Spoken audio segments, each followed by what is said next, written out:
Right, good evening, everyone, and welcome to our latest Q&A. My name's George. I work in the club's media department, and I'm very pleased to be joined, as always, by Chairman Nigel Travis and CEO Mark Devlin. Nigel, before we get into the questions, how are you feeling about things? Well, firstly, I would like to thank everyone for tuning in. I'm feeling good. I'm excited about coming over this week. I'm going to see, presumably, you and Mark live. I've been 11 times to the UK this year, and it was stimulated, obviously, by our fabulous end to the season. It's ridiculous how short the period has been, but we're back at it again. And I'm feeling good, and I know there's some questions about that. So we felt it was good to share some of our thoughts with you.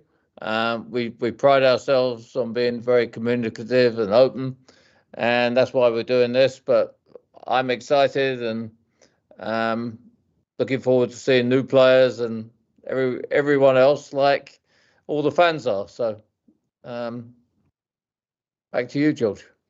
Excellent. And one for you, Mark, as well. Obviously, we've had the playoff campaign. It's been a real condensed closed season period. How are things shaping up off pitch? I had this conversation with someone earlier today at a meeting, but a lot of fans think that it's nice and quiet for all of you guys in the close season, particularly when you lose 3 weeks to a playoff campaign, which we all obviously, no one regrets that other than the result at Wembley. But it's been incredibly busy. There's lots gone on at the stadium. Not as much building work as there was last year. Fans have probably seen on the website, we've got new digital perimeter advertising. We've got a number of new commercial partners. So the commercial team have been busy. You, George, and you guys will know exactly how busy you've been with all the ins and outs of the players and pre-season and everything else that goes on. So it's shaping up well for the start of the new season. The team have got lots of matches sponsored. Well over half the matches are all sponsored next year. Sales are beginning to come in now on both ticketing and hospitality. So it's going well, George. And while you're on, George, just a word of thanks to you and your team. Anybody who was reads LinkedIn will have seen an independent report last week talked about Orient having the biggest growth in League One across Instagram, which is an incredibly important social media platform for us last season. And that is entirely down to you, George, Kine and Tom, Anna and the team on media and comms. So thank you for all of that. Our social media continues to grow really quickly, but it's good to see that the independent world is noticing the results of your hard work. And that's enough being nice now. Oh, thank you, Mark. I just want to make it clear I didn't ask you to say that either.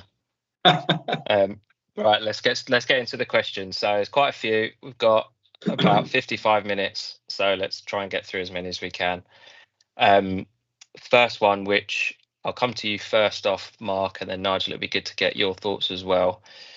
Just what's the latest you can tell us about the new stadium search? Because that's something that David Gandler has been big on since he's come in. Yeah, so David's had a meeting with supporter groups. So those supporters that met with David in person a few weeks ago will know this is right at the top of David's priorities, getting the club into a new stadium, generating the type of revenues that mean we can be sustainable at championship level, because obviously the limitations of Brisbane Road. So David's got involved right away across the business, not over involved, but of course, as he should do, he has an interest in all parts of the business, but this is his fundamental priority. We continue to make really good headway. We are having some incredibly positive conversations with Waltham Forest Council, who are very supportive of our desire to find a site for a new stadium, preferably in Waltham Forest, and even more so in Leighton. It's not straightforward, but we are making headway. So I think we'll be able to start talking a bit more openly, hopefully by the back end of this year, in the next 6 months or so. It's important to us that we keep information on potential sites close, because it can have a negative impact on planning, and it puts people under pressure when they don't need to be under pressure. So all I can say is that David's really, really focused on this.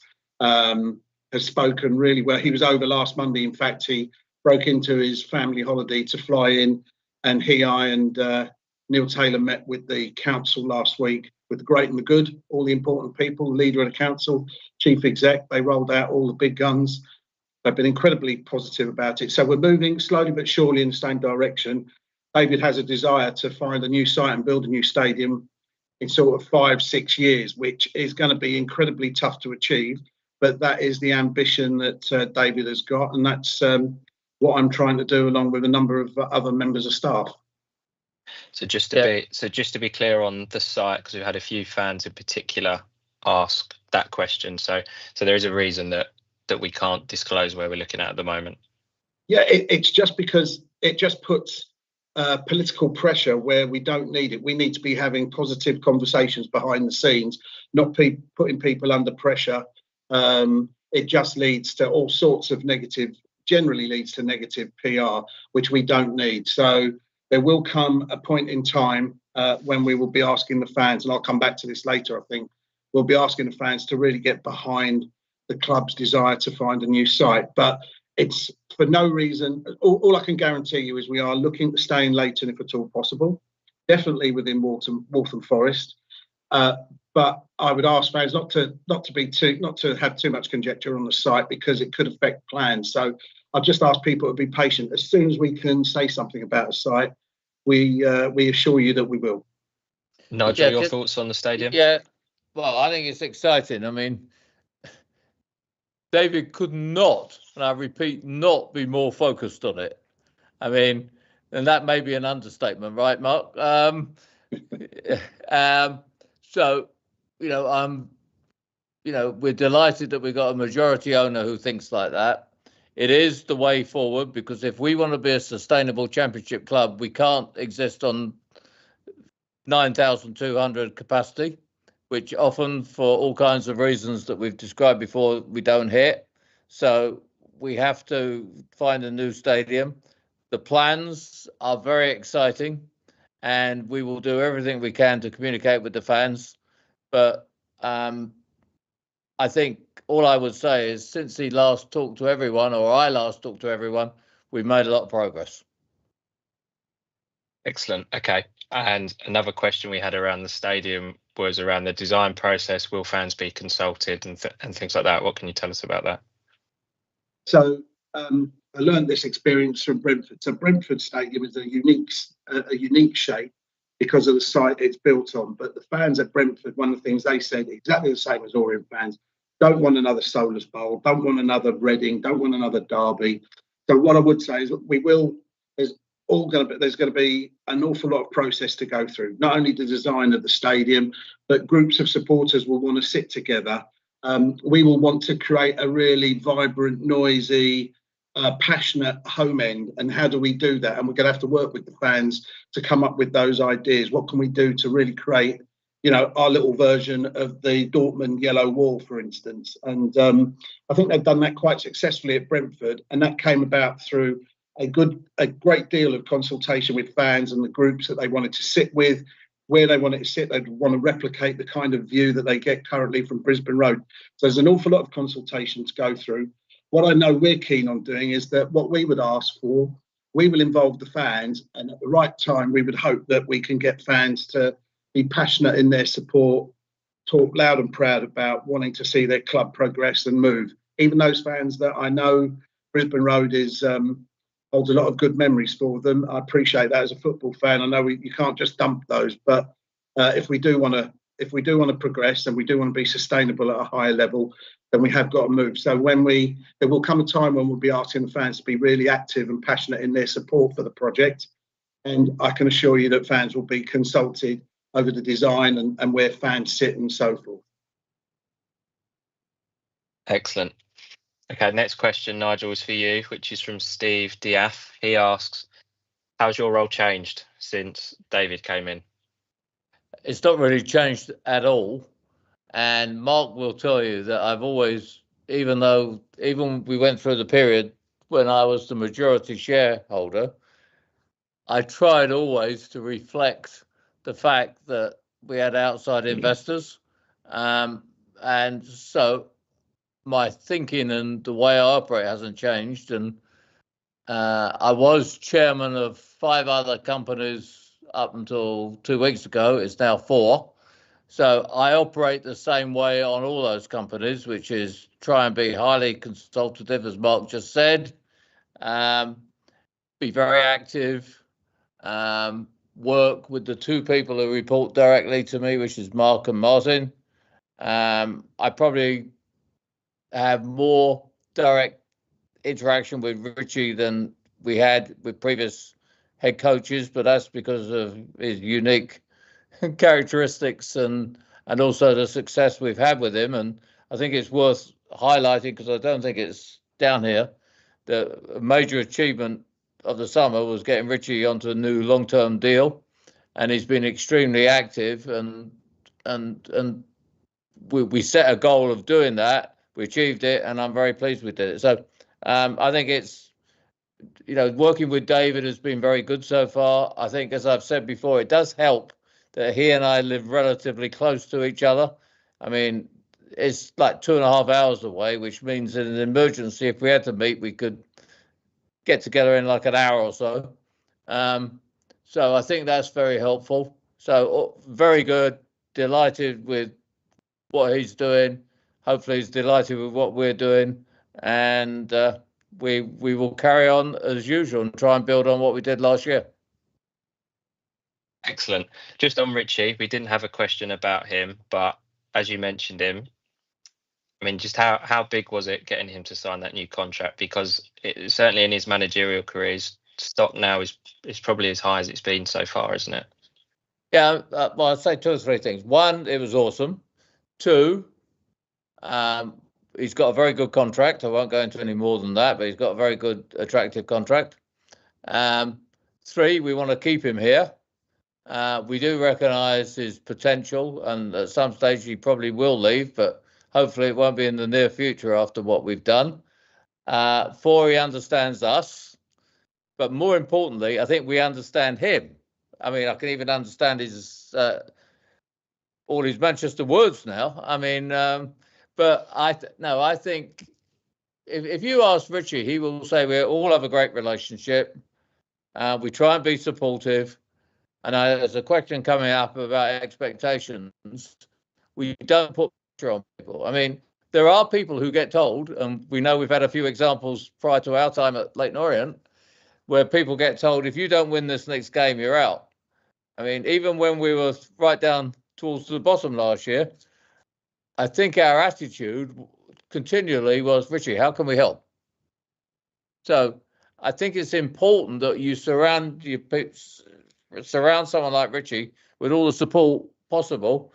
We brought in a new head of recruitment who started last week. He came in from Millwall. Has that been announced, actually? I can't remember seeing the announcement, but no, that hasn't been. It took some time coming, so perhaps I missed it. But anyway, he's going to really contribute, and we had a meeting this morning where he basically led it. So I think that's good. So yeah, keeping Richie, keeping Paul, keeping Macca. And I should say also Darren Prattley, after the playoff game, I'm going to take a little bit of credit here.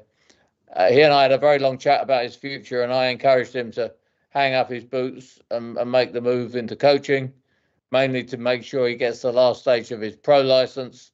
I mean, Darren has been a spectacular asset to the club after Charlton decided that, they didn't see a need for him anymore, but he's contributed so much as captain. And I think I should also, Omar Beckles is now the club captain, and the vice captain is Dan Happy. So that's a good progression as well. And with Jaden Sweeney going, Dan Happy is the only senior person remaining from our original squad in the National League. So a lot's happened, but it all comes back to Richie signing on. Great stuff. So you mentioned it there, Nigel, but the next question is around expectations. So I'll stay with you first off. So what are the expectations for this season? And a couple also asked, where will our budget rank? Okay, a lot of difficult questions there. firstly, we want to be championship ready. I think I've been fairly open. I think if we'd gone up, which we came very close to, and actually I think at Wembley we were the better team, but it's the result that counts. I think we would have struggled. We had a plan, but I think it would have been tough. We're trying to build a better squad. That doesn't always mean that we end up in a higher position. So the way we look at it is we want to improve year on year. And every year since we've all been involved in the club, going back to 2017, we've improved except 1 year in League Two. So we want to improve and see progress. I know it comes up later on, so I won't cover it now, but we've got an under-21 team that I think will be part of that contribution. In terms of the playing budget, we are shocked at what some clubs are paying. I mean, we've been shocked at some of the quotes about what players are being paid in clubs you'd be quite surprised about.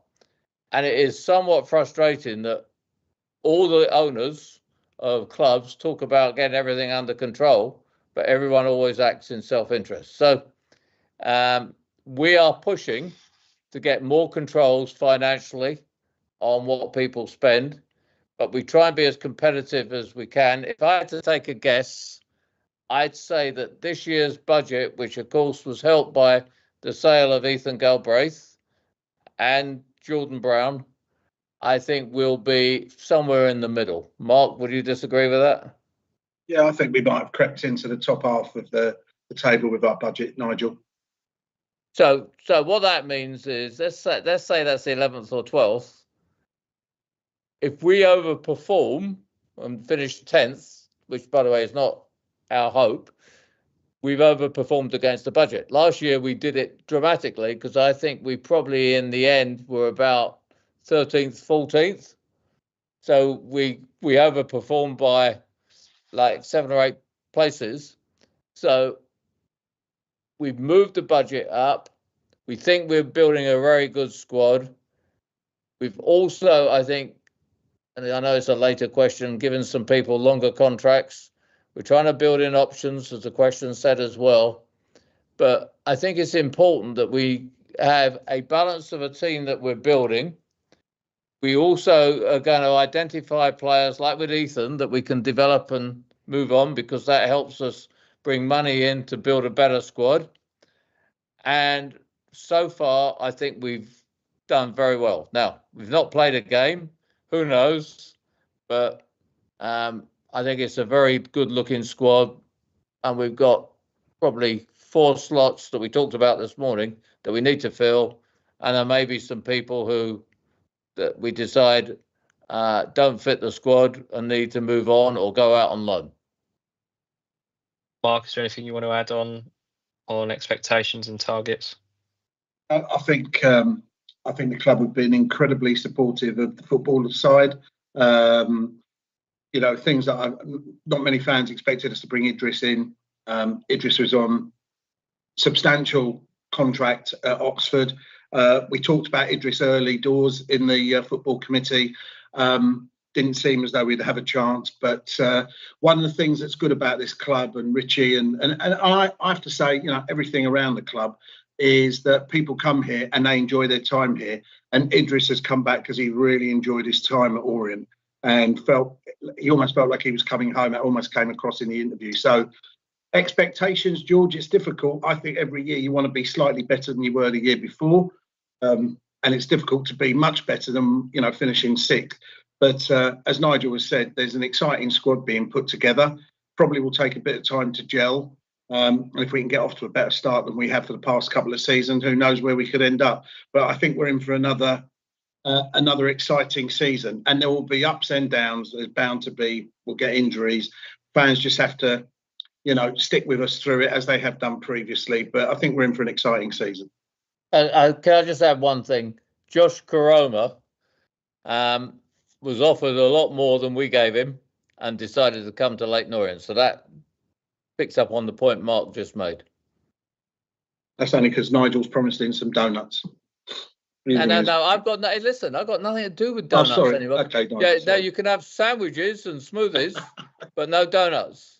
No free By the way, Mark, advertising. have you got any donuts? I mean, we're missing the donut, the O-nuts. Well, we've got no contacts anymore, Nigel. Now we need to move on, but I'll have to talk to you another time about donuts.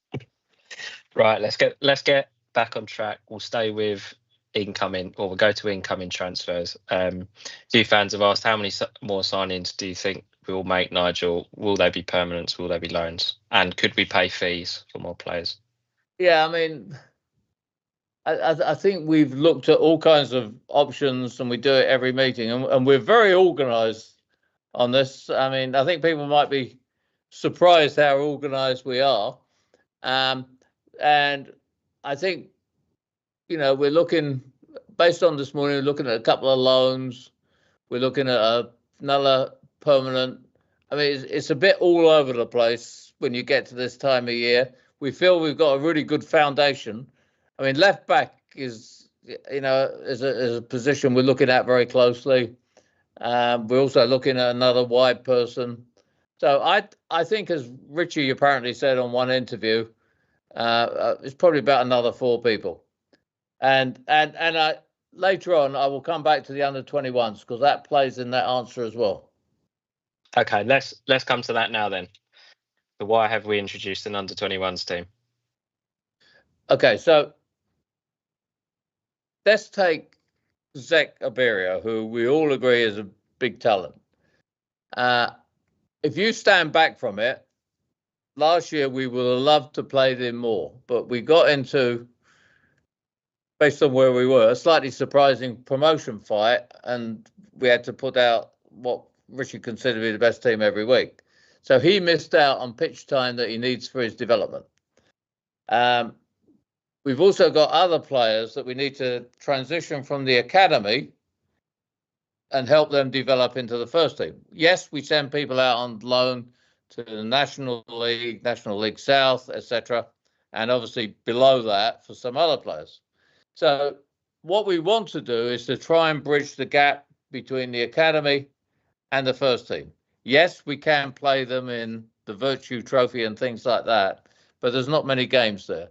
So for some time, we've been talking about an under-21 squad, and we'll compete in the under-21 Premier League Cup and also some friendlies.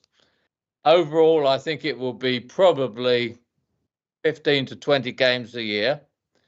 It also means, and I think this is very important, when players come back from injury, instead of us saying, well, yeah, we can only give him 10 minutes because he's just come back, we can perhaps put them in the under-21 squad, because you're allowed to play some overage players.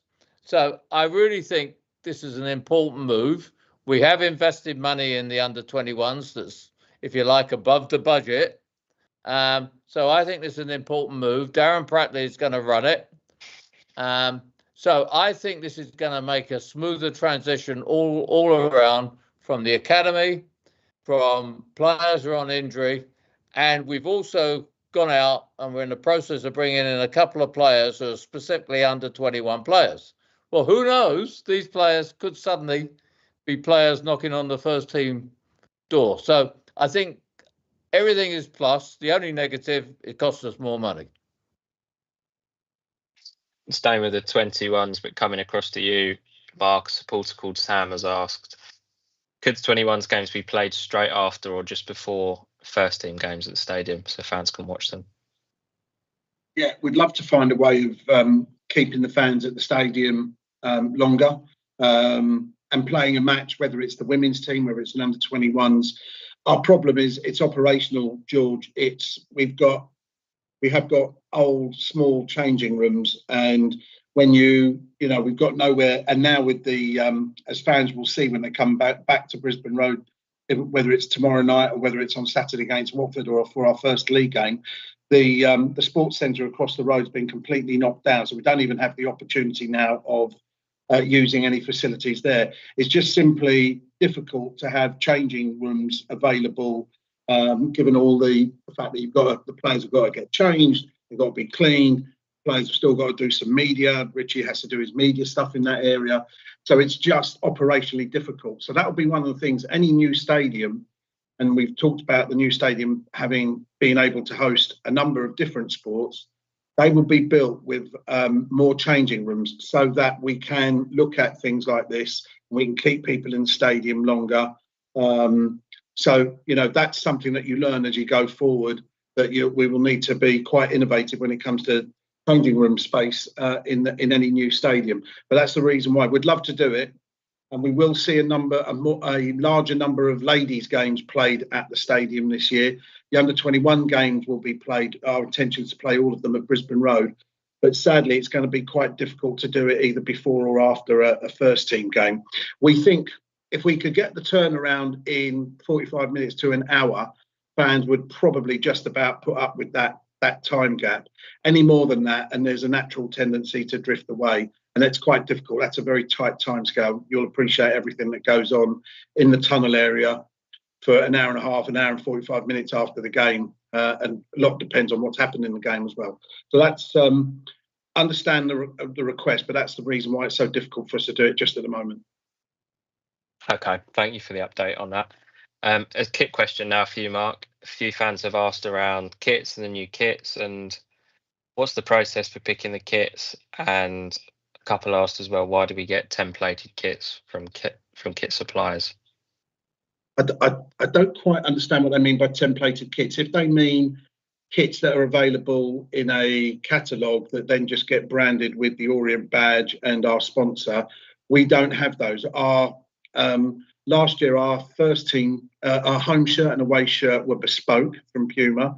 And the third shirt, I believe, was what they call an inline shirt. So that was one that was available generally. This season, all three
selling more and more shirts, and the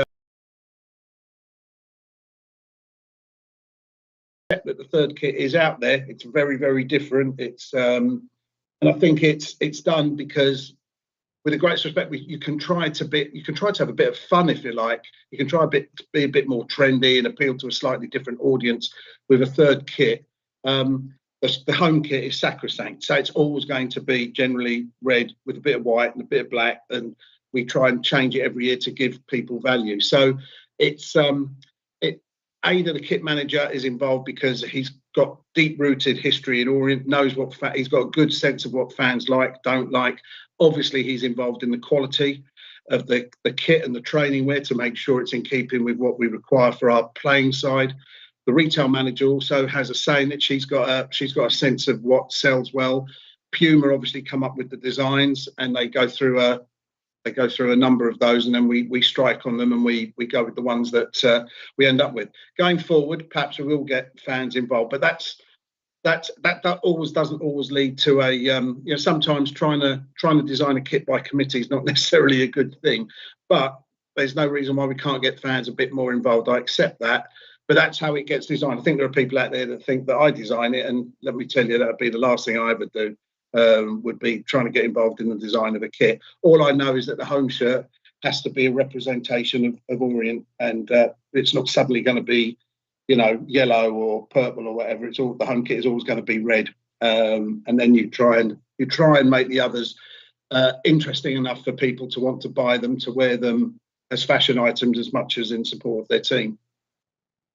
Great, thank you, Mark. Nigel, coming to you next for a streaming question. Steve Drake in Australia asks, can Orient Live offer matches on demand for fans to watch? And then he's also said to save him getting up at 2 a.m. Okay. All right. So I got great sympathy and empathy for this question because sometimes when I'm traveling, I want to see the Miami Dolphins and I have all the same issues. And I think most people who watch sports, and it's very difficult to avoid the score. So I fully understand. I think what I would say is I'm a little bit frustrated with the EFL because we want to make streaming more available. For instance, certain countries, I've said this before, certain countries can't afford, how much is it a game now, George? £10 for a match pass. £10. You know, if you're in Africa, and I'm generalising here, £10, you're probably not going to find many people who can pay it. So I think they are about to test some promotional offers with geo-coded, which means you do it by region. Australia, I recognise that the games are on, as you say, at 2 a.m. Because there are rules from the EFL that have embargoes in place, we can't actually show the replay, which we do show, until midnight. Correct, George?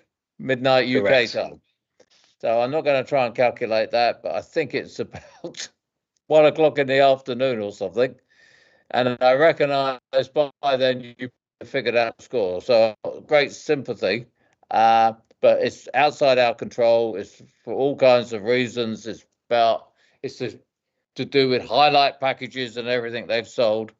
I'd love to believe that we could show the highlights, as you can in baseball, by the way, within like an hour.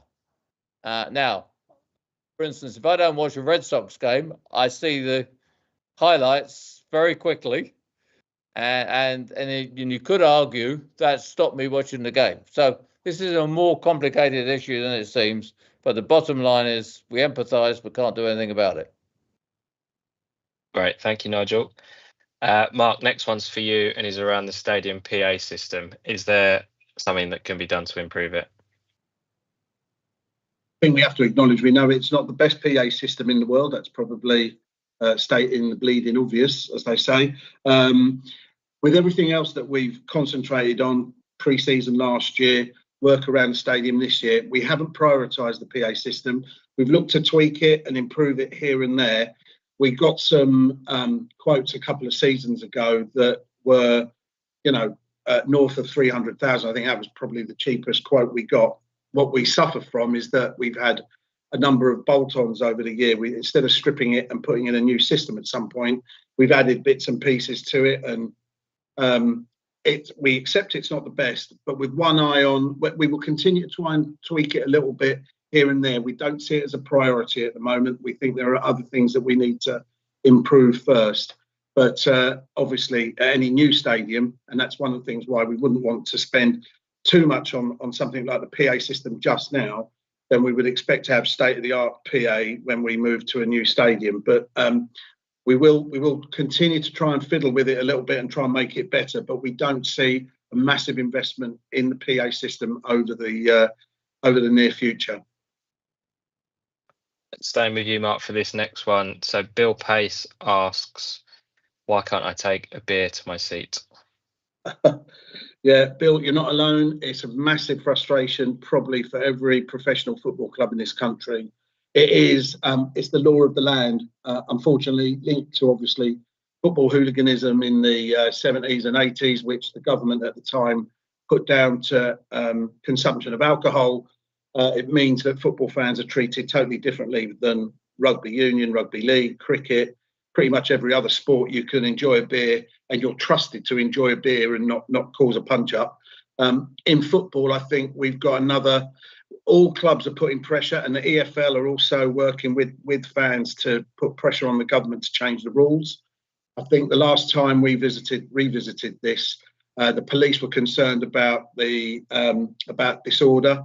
So the police are very nervous about reintroducing the rules. I think they're going to run some pilots at a couple of National League and potentially League Two clubs, I believe, within the next 6 months or so. That's what I'm hearing.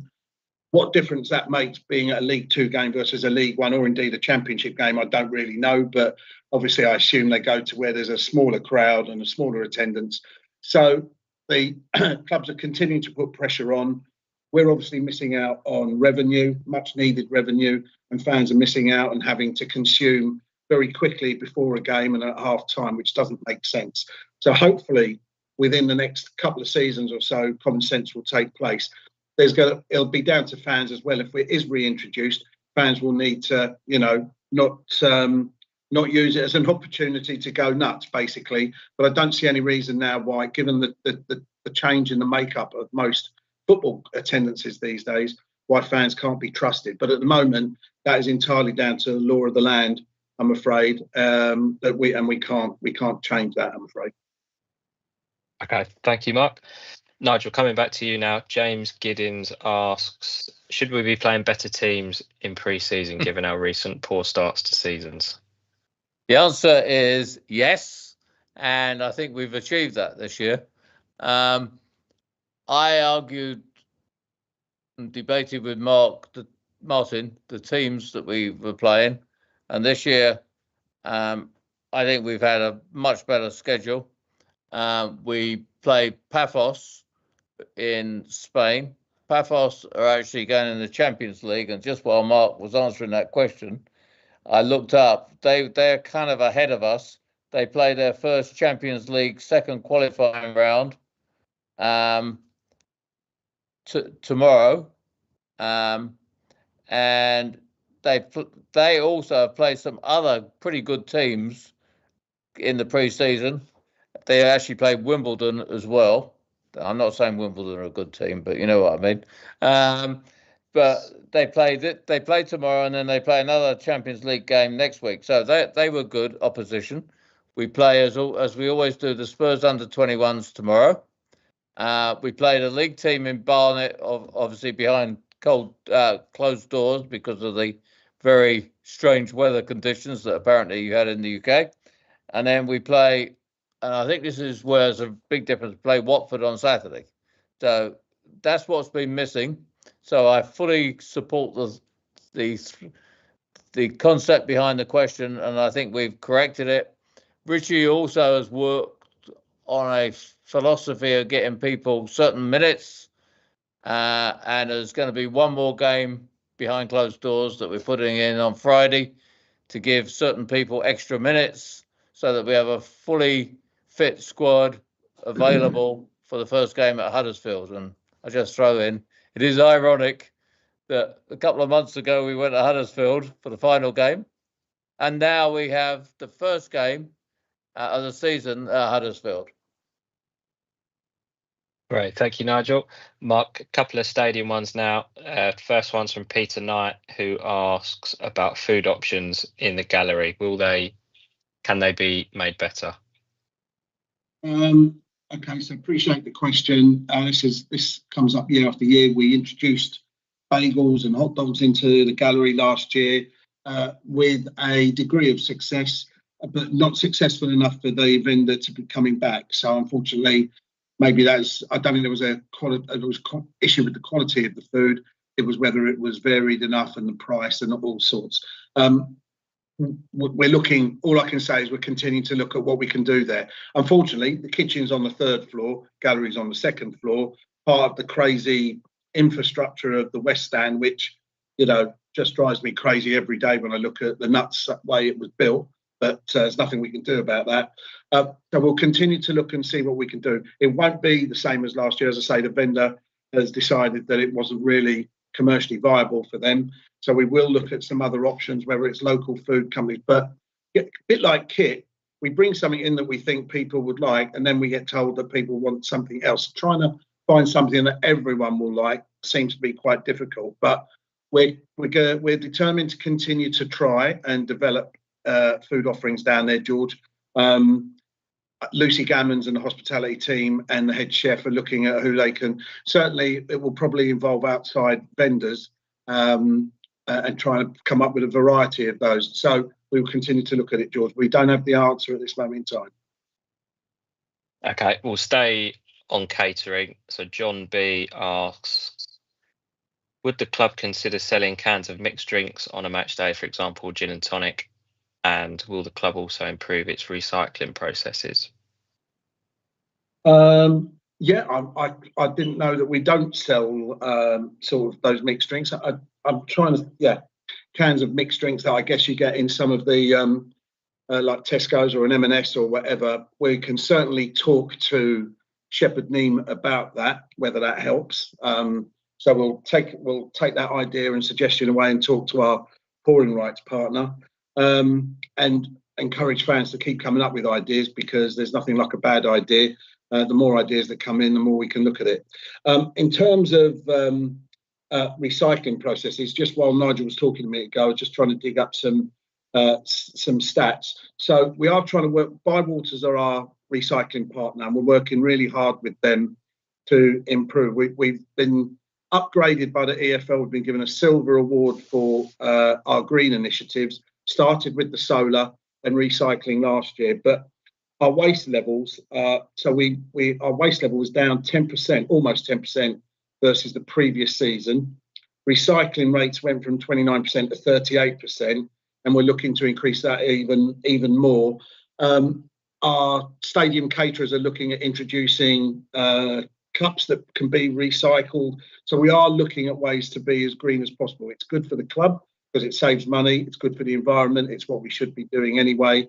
So there's a commercial reason for it and a moral reason for it. So we're making progress, steady progress. Again, any new stadium will be much more state of the art, and will be it'll be much easier to compact and recycle things at a new stadium than it is at the current site. But that doesn't mean that we can't be better than what we are.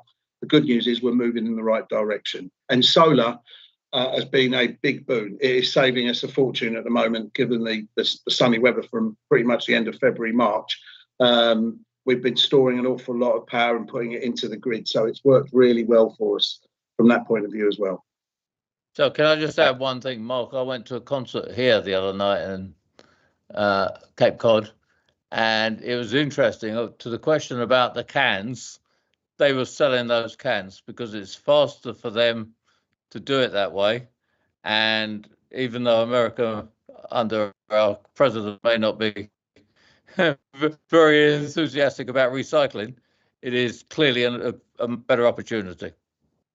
And Nigel, I noticed, I went to Vancouver to see my son a few weeks ago, went to see a Vancouver Whitecaps game, and they were serving in fact, my missus availed herself of a Bacardi and Coke, I think it was, in a can. Somebody else had a couple of gin and tonics in a can. So there seems to be no reason why we wouldn't do that. So we'll definitely take that on board. Great, thank you both. Mark, we're staying with the stadium, but outdoors now. So I had a couple of questions on safe standing and on the angle of floodlights as well. Safe standing. So we have looked at safe standing. We've got some quotes in for safe standing. I think it's fair to say the atmosphere, the last 2 or 3 games last year, the atmosphere, the 4-3 Barnsley game, the playoff games was absolutely fantastic. We would love to replicate that on Saturdays and Tuesdays. And it may well be that standing is what helps impact the atmosphere. So we are going to look at that. We won't have done it for this season. One thing just to say, it won't increase our capacity because capacity is based on, I think I've said this before, sorry to bore people, but it's based on the number of toilets we've got and the width of our concourses and food outlets, rather than the fact that you can squeeze 2 people into a standing space rather than 1. But in terms of atmosphere, we're going to look to see if that's possible. I need to work with the operational guys and Steve to look at some more quotes and then talk to the board about that and understand how quickly we could put that in there. We've had to prioritise other areas of the stadium. So we are looking at that, but it won't be in there, certainly not in the first half of the season. But that's not to say we won't look at doing it at some point. In terms of the floodlights, yeah, I've had this couple of questions on Twitter about this, and I think the fans think I'm just ignoring them. So I have spoken to our team, and we get every club has to fill in a form, if you like, to show and prove that our lux levels the light that's actually on the pitch, which is mainly for our media and our photographer partners and so forth, is a certain level. Now, our lux levels are of a champ since the new floodlights were put in, which was just before I started at the club. Our lux levels are at championship level rather than League One. So we are sort of batting above our average, really, in that sense.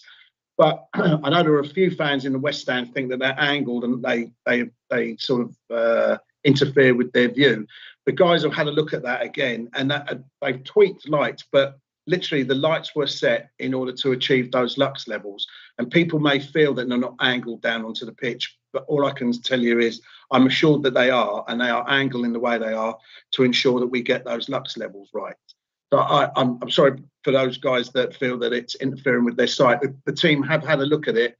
They've made some small amendments. Whether they will keep those supporters happy or not, I don't know. But we do have to we do have to ensure that we are compliant with the lighting rules on the EFL, which I have to say are only half the level of the Premier League. So God forbid we get into the Premier League while we're at Brisbane Road, we'd probably have to stick in, another 20 floodlights in to get to the lux levels that are required there. But that's where we're currently at with the lights. So apologies, it's not done deliberately. It is done to ensure that we're compliant with the light standards of League One. And as I say, actually we're at championship level. Great, thank you, Mark. Nigel, coming back to you now on a couple of recruitment questions. A few fans have asked, did we try and sign any of the loanees that we had last season on permanent contracts this summer? Yeah, let me start by saying, firstly, it's a little bit frustrating for everyone to have great loanees to help them develop and demonstrate to their parent clubs how good they are. The result is that they tend to put very high values on those players after their success at Leyton Orient. And the answer is, and reading the question, we did try and sign a couple of those loanees. I don't think it's right that I say who. The requested fee was exceedingly high. I think it's fair to say that one of those, Josh Keeley, has gone to Luton now. And my understanding, though I don't actually know, was that there was a very high fee paid. So the answer is yes. So the second part of that, which isn't a question, is we actually talked this morning about how it'd be much better if we could bring loan players in and then try and sign them at the end of the season. And it's something we're trying to take into account more than we have previously. Having said that, I think there's a couple of loan players who we don't stand a cat in hell's chance of signing again.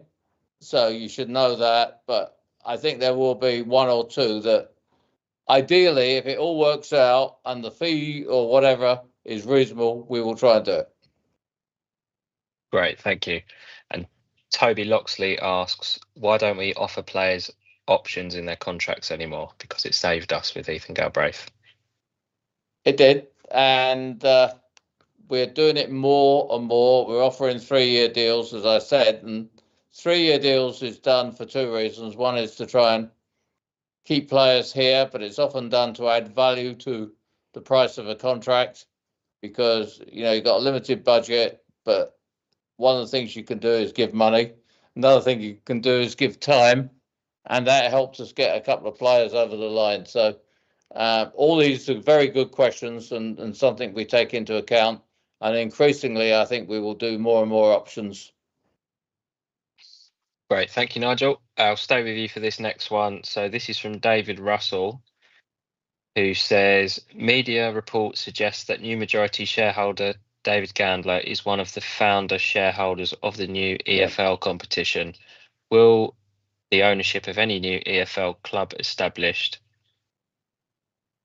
Okay, I think it's. Yeah, I understand. I think you know the question. Yeah, I think I understand why there's confusion.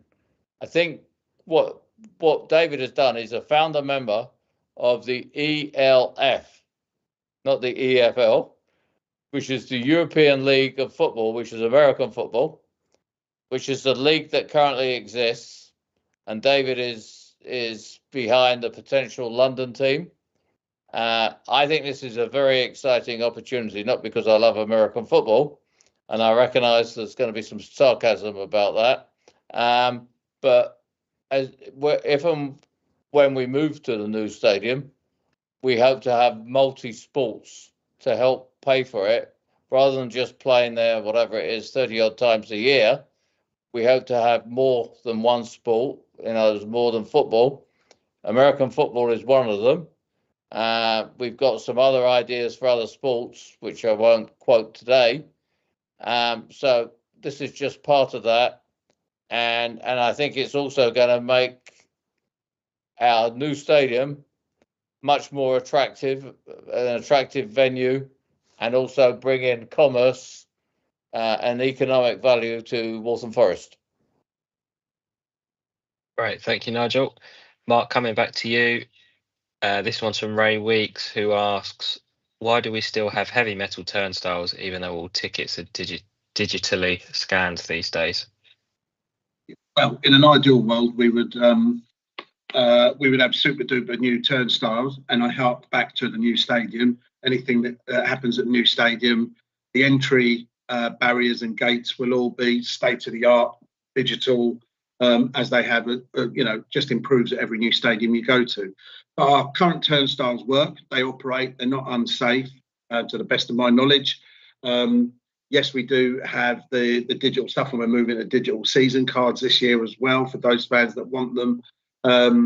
I think it's a case of whilst they work and whilst we're at Brisbane Road, we will probably continue to have them. And if they break down for any reason, they get repaired. I think the time to see the big improvements will be when we move to a new stadium. So I think that's really the only answer I can give you on turnstiles. Great, thank you, Mark. Sean asks, will the club host an open training session at the stadium during the school summer holidays? Yeah, we're looking to, so the plans for a family day are in action. Obviously, it's been a shorter window. Preseason has taken precedence, but you yourself, George, are involved in a team in putting together. So we know the importance of that day, and as soon as we can announce what we're doing for our family day, then we will announce that to fans as soon as we have got those plans in place. Great, thank you, Mark. A question for both of you around training ground improvements, which has been asked by a few fans. What's the latest there? What can you tell us there? Well, I'll go first. Nigel, no doubt, will when he chats with Richie. So we've known for ages that the training ground was fine when we came out of the National League and when we first got back into League Two. We really do need to find somewhere where the pitches are only played on by Leyton Orient teams, and that isn't the case at the moment, and isn't the case going forward. And that was something we always knew. So we're not. That doesn't mean we've fallen out with Chigwell School, but it does mean that there are other people who use our pitches. So we are currently looking at. We've taken on a new groundsman on a shortish term basis, but that may turn into a longer term process.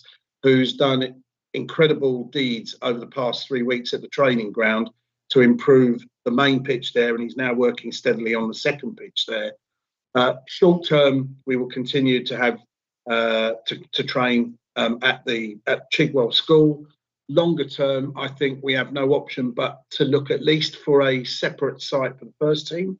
So there are a couple of sites we're looking at in Essex and maybe closer to home as well, where we can move the first team, potentially leave the academy guys down at Chigwell, just relieving some of the pressure. So in an ideal world, that's what we would find. So the new groundsman has had a huge impact at the training ground already. He's also worked heavily. Our head groundsman, Colin, has been absent through a knee operation not so long ago. So John has come in and worked hard alongside Colin when Colin's been around on the main pitch, and fans will see that that's in great shape going into tomorrow night's game. But as I say, I think there's a discussion at board level about what we really want to do with the training ground. Do we want to own our own training ground, all singing, all dancing? That's not inexpensive. You probably need 25 to 30 acres of land. Then you need to build on it. you are probably looking at a £50 million investment there if you do it right. So that's not an insignificant one. So that's not going to happen tomorrow, but there are plots of land I'm looking at as we seek to improve. As a club, we need to, the board are discussing at board level about our academy status. Do we stay category 3? Do we want to move to category 2? That has an impact on the facilities that we require. So that's an ongoing conversation as well, as we seek to grow and develop as a club and develop more of our own players. So that's kind of where we're at the moment. There's lots of work going on behind the scenes, but I have to say the ground staff have worked diligently over the past 3 weeks. Given that there's been hardly any rain until the last few days, they've done remarkable things working with the school in not always ideal conditions. But it is time for us now to move on and find somewhere better. And that's no disrespect to the site at Chigwell. The school have been very supportive, but we do, as we need to improve and grow as a club, find something of our own, particularly for the first team. So that's all of that is ongoing at the moment. Yeah, I just said this is where the players work. This is their working environment. So it's a bit like people working in an office or a factory or whatever they do. You know, you want a good working environment, so we take it seriously. We also rent all kinds of other facilities for the academy, which remember goes down to the age of 9. There's the women's team to consider. So this is a complex issue and one we determined we need to improve because it helps us bring in better young players in the academy and better first team players. And some of the facilities with people like Liverpool, Chelsea, Manchester United, you name them, compared with what we have.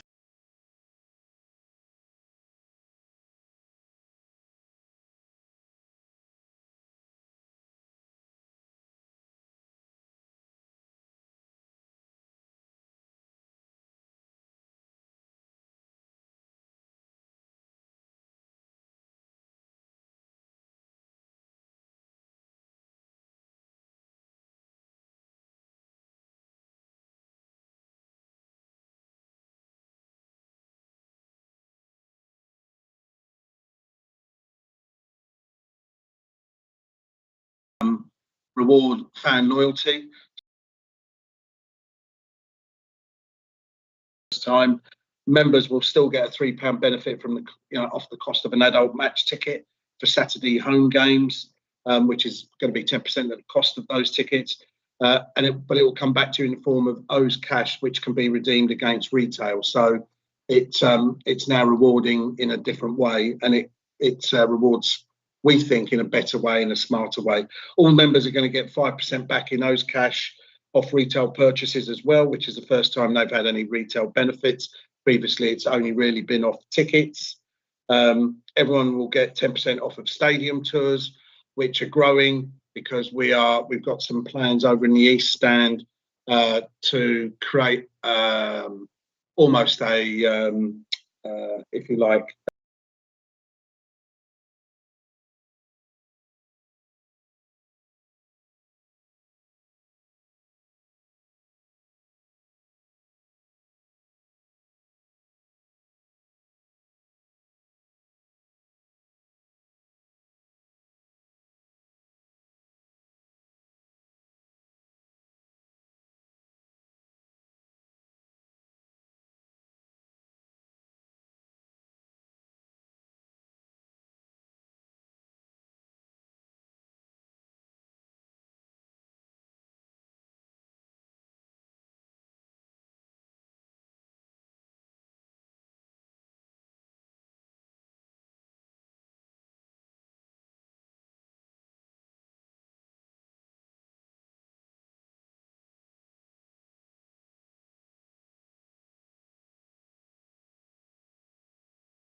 as possible for them. So we are going that if the ticket gets resold, will be much improved next season going forward. Great, thank you, Mark. I'm just gonna see if we can get through a couple in the YouTube questions as well. Barry Twin asked about Brisbane Road, could we potentially close Brisbane Road on a match day to include some food stalls? Potentially, yes. Barry will know that the sort of open area, I think they call it Coronation Square, has now finally opened 2 weeks ago. That's over on Oliver Road, and it's at the side of or in between some of the flats. We are potentially looking at creating a fan zone there. April in our community team is looking at how we can utilise that better. We have previously looked at Brisbane Road. Problem with Brisbane Road is it would cost around $2.5 to $3 grand a game to close that with a traffic management order, and we would only be able to serve limited. We wouldn't be able to serve any alcoholic drinks because that area houses both home and away fans. So there's a concern about that. So we are looking at creating a new fan zone, probably over in Oliver Road.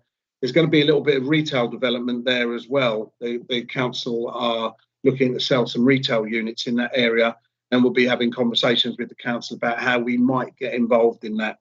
No guarantee, but I have spoken already to our pouring rights partner, who would be very willing to look at an opportunity there to create that kind of that fan zone feel that Barry's referring to, but it might not be in Brisbane Road. Great, thank you, Mark. Right, I'm just scrolling through these YouTube questions, and I think the ones that are coming up a lot we've generally answered. So if we do some closing comments now, Nigel, I'll start with you. Just how would you like to start it off?